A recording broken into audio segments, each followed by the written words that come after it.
देवांशी देवांशी पाव हे सारं माझं पाहता पाण्याचं सारं विश्वात जिंकलास पण उपयोग काय रे?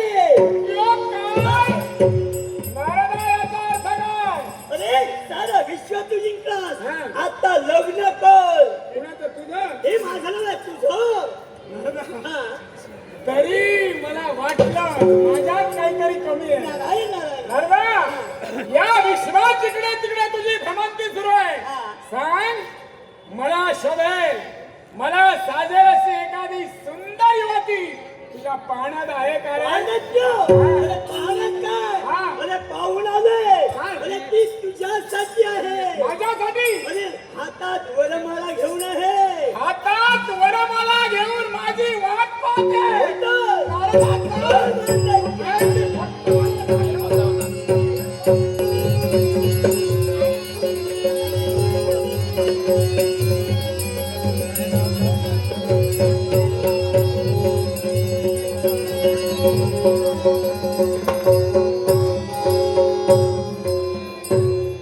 अरे वा, लग्नाचा मंडप सजला गेलाय.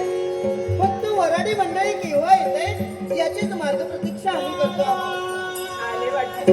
हे नारदा आहे मंगलाचा आशीर्वाद.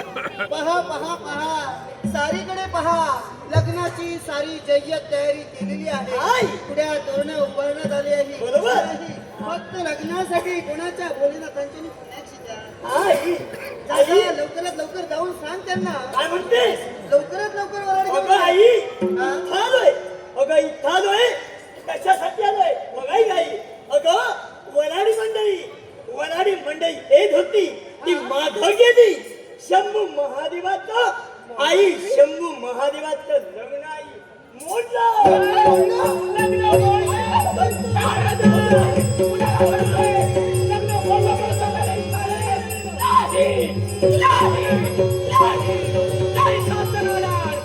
शिवशंभू भोलेनाथांनी बौद्धाची प्रतारणा केली.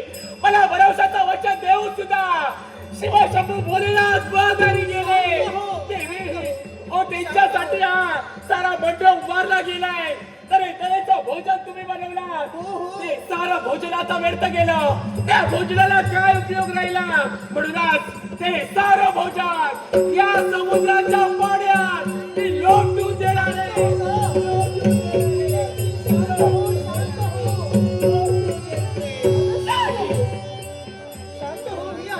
नाही शांत राहणार. पाहूया काय झालं ते. शिवशंभू भोलेनाथांनी माझं असं केलंय. साऱ्या जलमालाचं माझं असं केलंय. माझ्या मनाशी भोलेनाथ खेळले.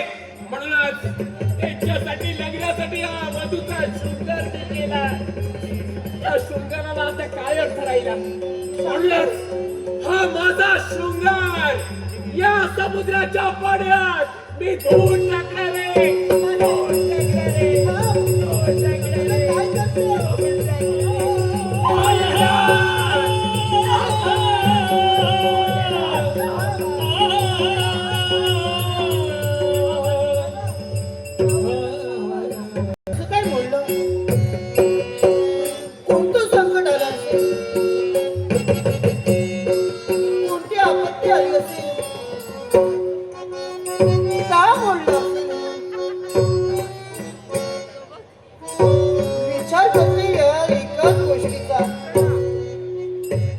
लग्न मोडायचं कारण तरी काय? साज शृंगार समुद्रात धुवून टाकला तिने. भोजनाची नासधूस झाली. काय करू काय करू? एवढ्या तो तिथे गेली.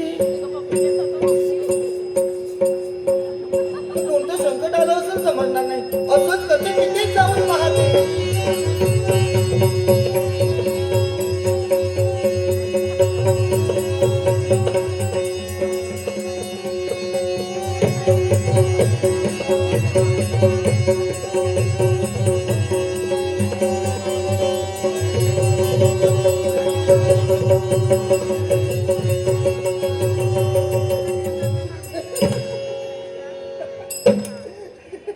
बिचारा कसं नाचतोय तो पहा. काय रे लग्नाला आलास? होय लग्नाला. लग्नाला झालाय.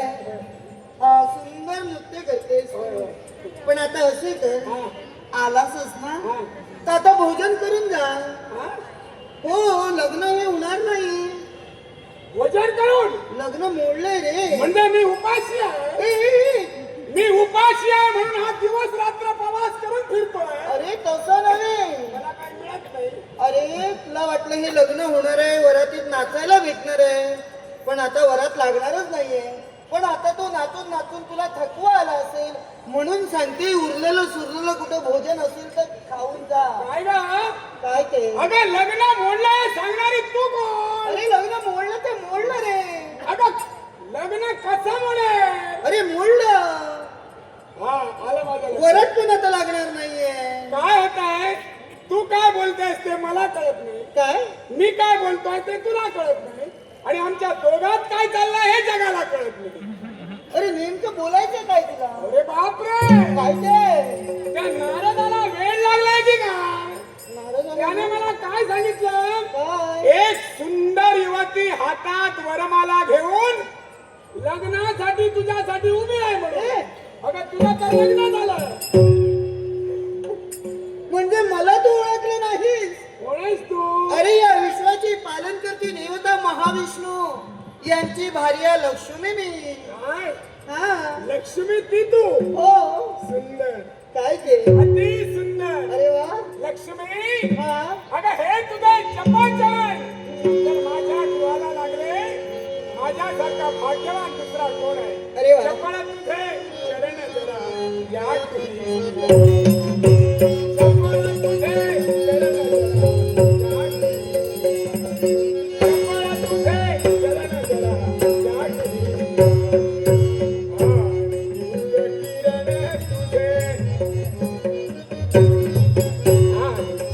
किरण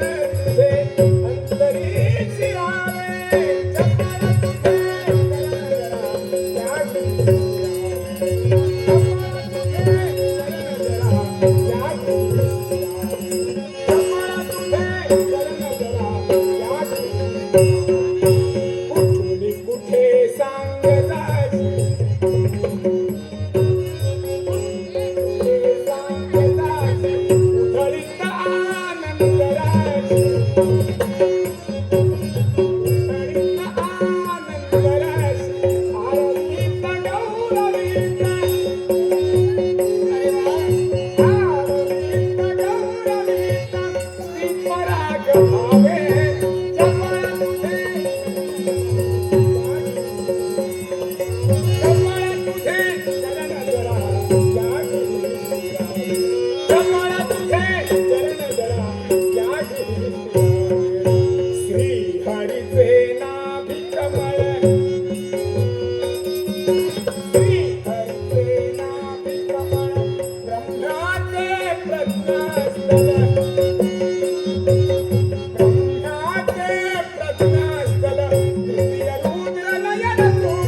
दैत्याधिपती बाण दैत्य म्हणतात मला. हे बाण दैत्य. अरे या लक्ष्मीचे चरण हे चपळच आहेत, पण या लक्ष्मीला जर गृही स्थिर करायचं असेल, जीवनात जर स्थिर करायचं असेल, तर या लक्ष्मीची मनोभावे भक्ती करायला हवी, या लक्ष्मीचं व्रत करायला हवं. पण ज्याला ज्याला अहंकार झाला, मीपणा झाला, स्वार्थ झाला, अहम झाला, गर्व झाला, त्याच्या जीवनातून मी निघून जाते आणि त्याच ठिकाणी माझी भगिनी अलक्ष्मी म्हणजे चौदसा त्याच्या जीवनात प्रवेश करते आणि त्याच्या जीवनात दुःख, दारिद्र्य, क्लेश निर्माण होतो. आणि म्हणूनच या लक्ष्मीची भक्ती कर आणि प्रसन्न करून घे. हे लक्ष्मी, तुझी प्राप्ती म्हणजे माझ्या जीवनाची तृप्ती आहे. हा. आणि म्हणूनच तुला सांगतोय, माझ्या हृदयाची स्वामिनी बनून तू अखंड माझ्या हृदयात राहावीस आणि तुझा या सहभाग असावा. थांब म्हणते बाण दैत्य. अरे या विश्वाचे पालन करते देवता वैकुंठ नारायणाची मी पत्नी आहे, अर्धांगिनी आहे. पतिव्रता स्त्री म्हणून हे सारं विश्व सारं जग माझं वंदन करते. आणि असं असतानाही माझ्या सतीत्वाला कलंक लावण्याचा तू धाडस करतोय.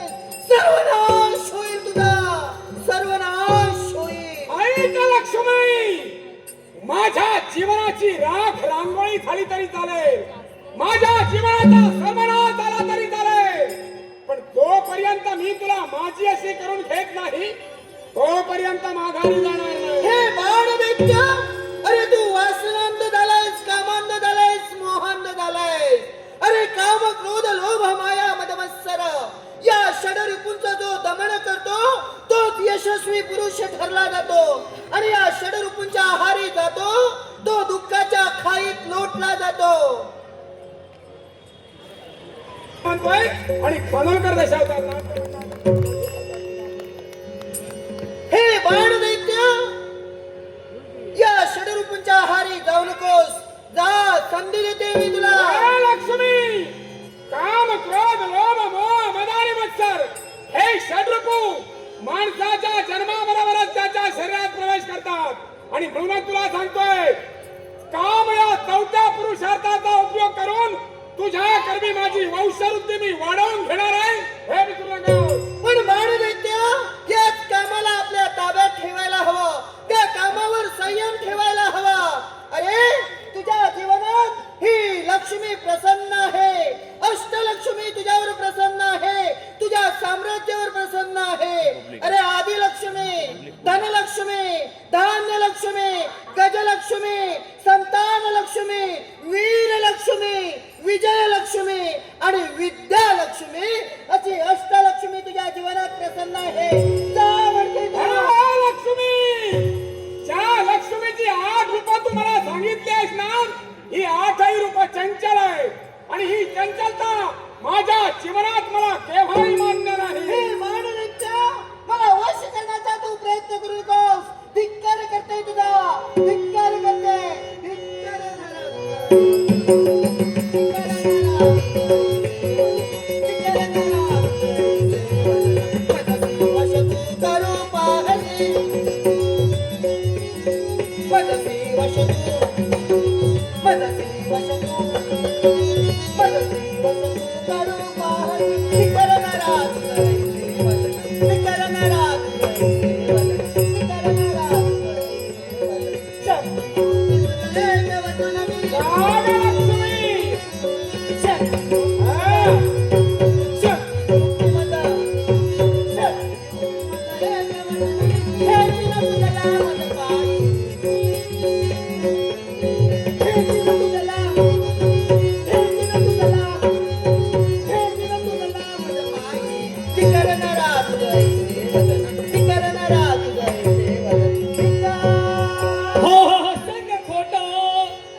उत्तर. सुंदर, अति सुंदर. काय ग, नाव काय म्हणालीस? मी राजाई.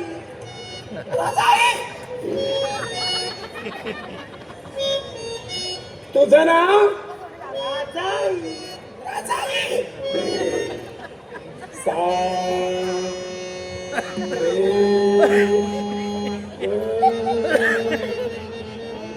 ग धडधडतोय कसा? ग ग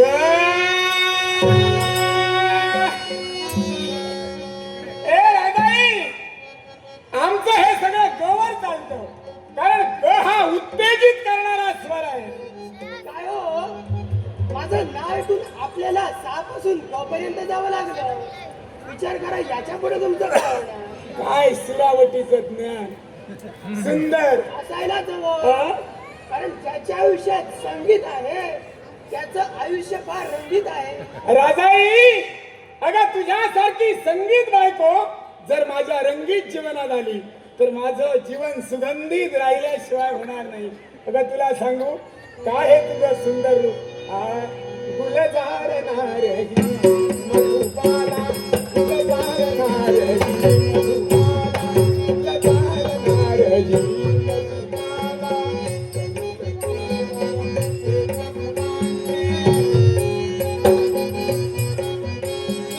तनुल देवर केंद फुलांचे यौवन रे भराला.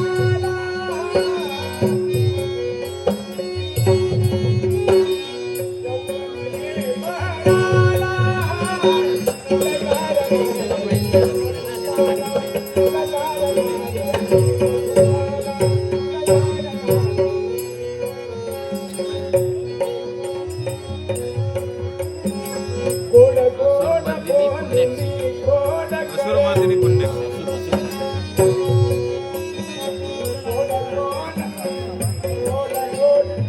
गोड गोड बोलणी, गोड कर वेड लावली दयाला.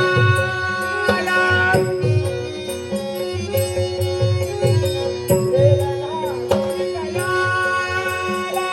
दुःखांवरती सत्य करो.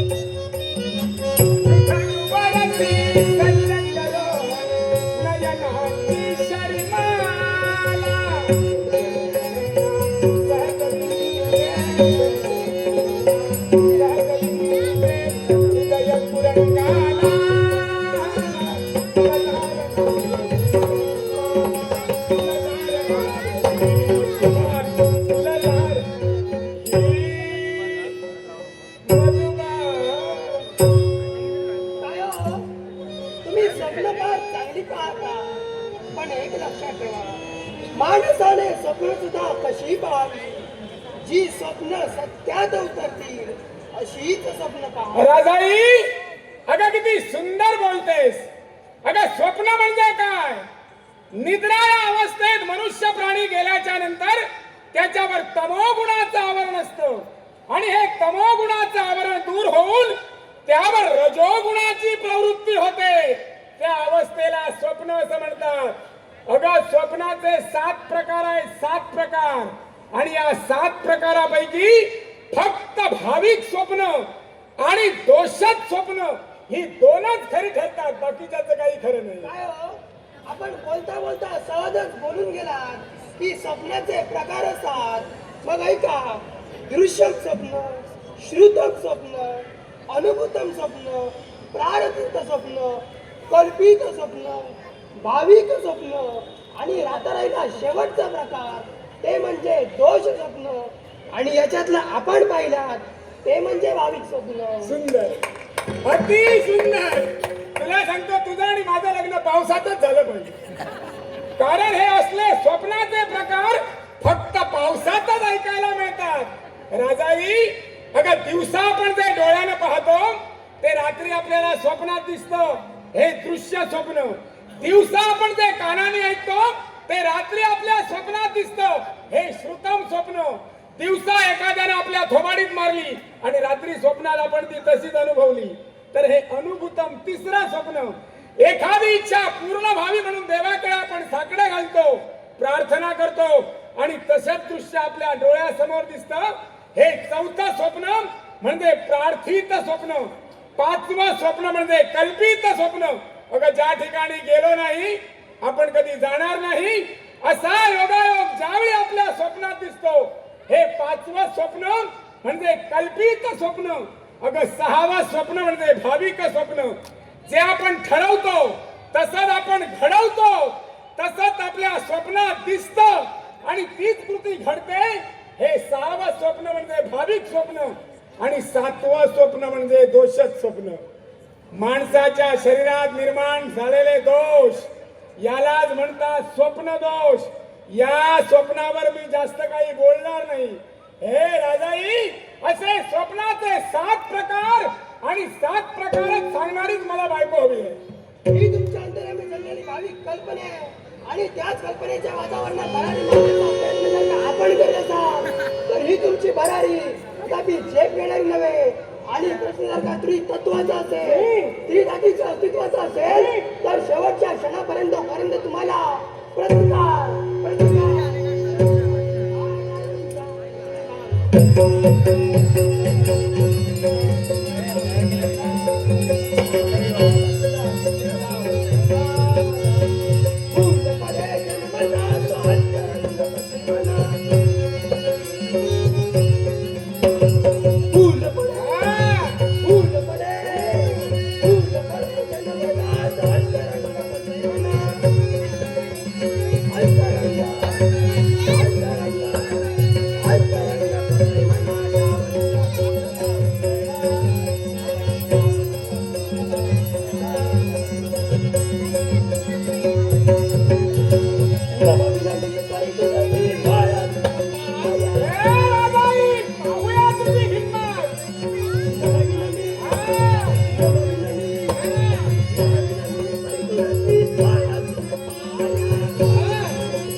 तार सप्तक सुंदर.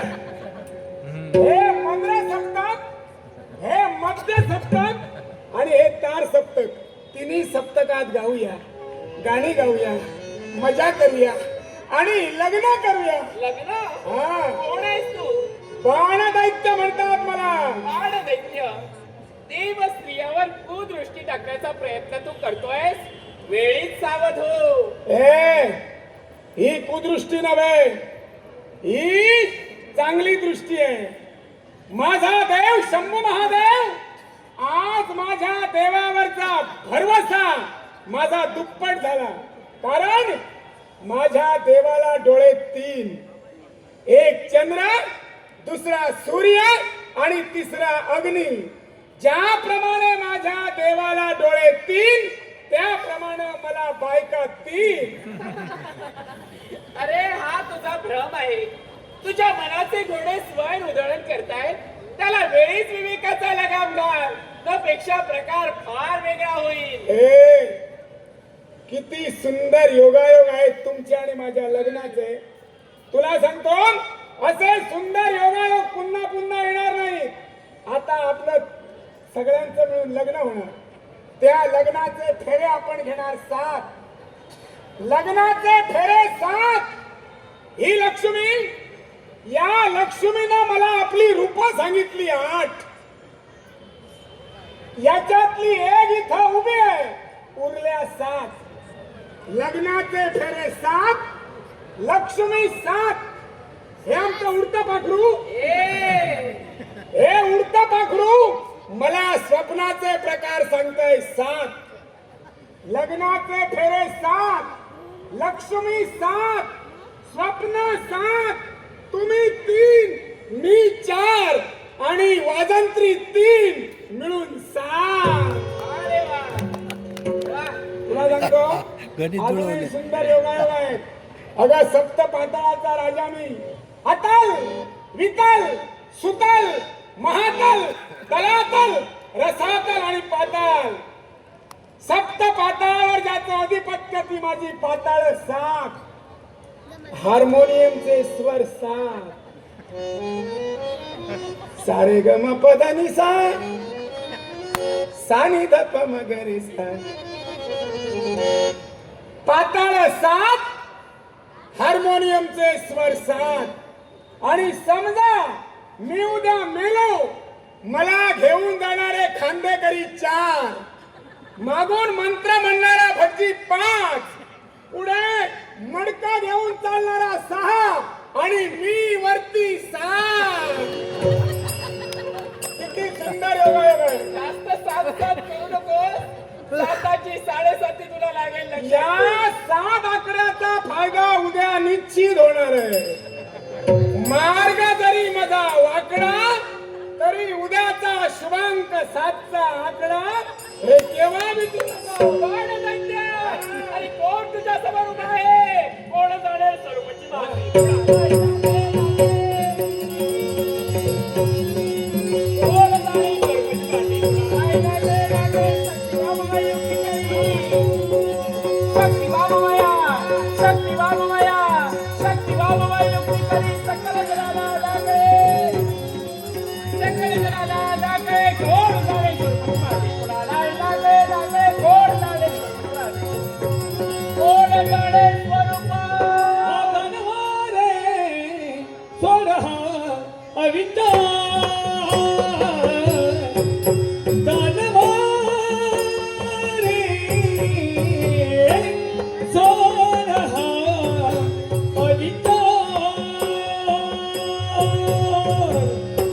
सोडून दे तव पापी भावना, मातीत तू मिळणार. दानवारे सोड हा विचार. दुष्कर माती भरले रांगण, प्रभु नाम घे चुकवी मरण, तिथ तुला तारणार. दानवारे सोड हा विचार.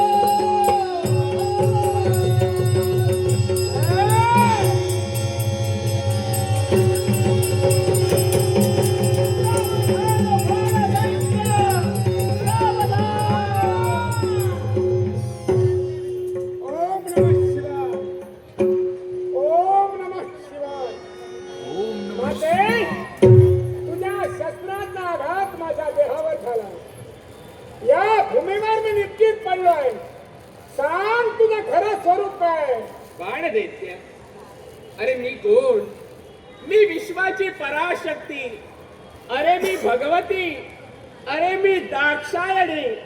दक्ष प्रजापतीच्या उदरी कन्या रूपाला जन्म घेतला. दाक्षायणी संज्ञेला पात्र ठरले. दाक्षायणीचा विवाह झाला. तो शिवशंभू भोलेनाथ यांच्याशी झाला. एके दिनी दक्ष प्रजापती यांनी पुत्र कामेशी यज्ञाला प्रारंभ केला. त्या यज्ञात निमंत्रण नसताना सुद्धा दाक्षायणीचं जाणं झालं. म्हणूनच क्रोधाने क्रोधायमान झालेले दक्ष प्रजापती यांनी शिवशंभू भोलेनाथाची निर्भत्सना केली. ती निर्भत्सना दाक्षायणीला सहन झाली नाही.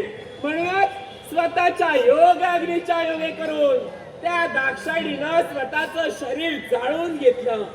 ते जळत असलेलं शरीर शिवशंभू भोलेनाथांनी आपल्या हस्तावर धारण केलं आणि संपूर्ण ब्रह्मांडात ते फिरू लागले. मायेनं मायातीत झाले. त्यांना मायेतून बाहेर काढण्यासाठी प्रत्यक्ष महाविष्णू यांनी स्वतःच्या हस्ती असलेला सुदर्शन चक्र त्या मायेच्या म्हणजे दाक्षायणीच्या शरीरावर सोडण्याचं कर्तव्य केलं आणि त्या दाक्षायणीच्या शरीराचे 52 तुकडे झाले. ते 52 तुकडे या भूतलावर ज्या ज्या ठिकाणी पडले त्या त्या ठिकाणी 52 शक्तिपीठ निर्माण झाली. त्याचप्रमाणे मृत्यूलोकाच्या ठिकाणी दक्षिण दिशेला असलेल्या या 3 समुद्राच्या संगमावर त्या दाक्षायणीचा स्कंद आणि पाठीमागचा भाग पडल्या कारणानं त्यातूनच जन्माला आली ती ही देवी पुण्याक्षी पुण्याक्षी पुण्याक्षी. अरे शिवशंभू भोलेनाथांचं आणि माझं लग्न ठरलं. ऐन लग्नाच्या वेळी भोलेनाथांचं वराड माघारी फिरलं. ही सुद्धा एक शिवलीलाच होती. कारण असं जर भोलेनाथांनी केलं नसतं तर त्यांनी तुला दिलेला आशीर्वाद सत्य झाला नसता. अरे तुझं मरण एका कुमारिकेच्या हाती होतं. म्हणूनच आज माझ्या शस्त्राच्या योगे करून तुला मृत्यू आलेला आहे. माते, या विश्वात अनेक दान श्रेष्ठ आहेत. जसं भूदान, गोदान, जलदान, अन्नदान. मग माते, तुझ्या कृपा छत्राचं छत्रदान माझ्या मस्तकावर अखंड असावं. आशीर्वाद रूपी फैलावलेले तुझे दोन्ही हस्त माझ्या मस्तकावर कायमचे पसरलेले राहावेत आणि ज्या भूमीवर मी रक्ताच्या थारोळ्यात पडलोय त्या भूमीला एक पवित्र तीर्थ क्षेत्र म्हणून महत्व राहावं. ही एकच माझी महत्वाकांक्षा. तथास्तु तथास्तु तथास्तु. अरे तुझ्या इच्छेची पूर्तता करून तुझ्यावर माझं कृपेचं कृपा छत्र ठेवण्याचं कर्तव्य मी करते. आणि ते कोणत्या रीतीने असेल तर साऱ्या भक्तांच्या कल्याणासाठी.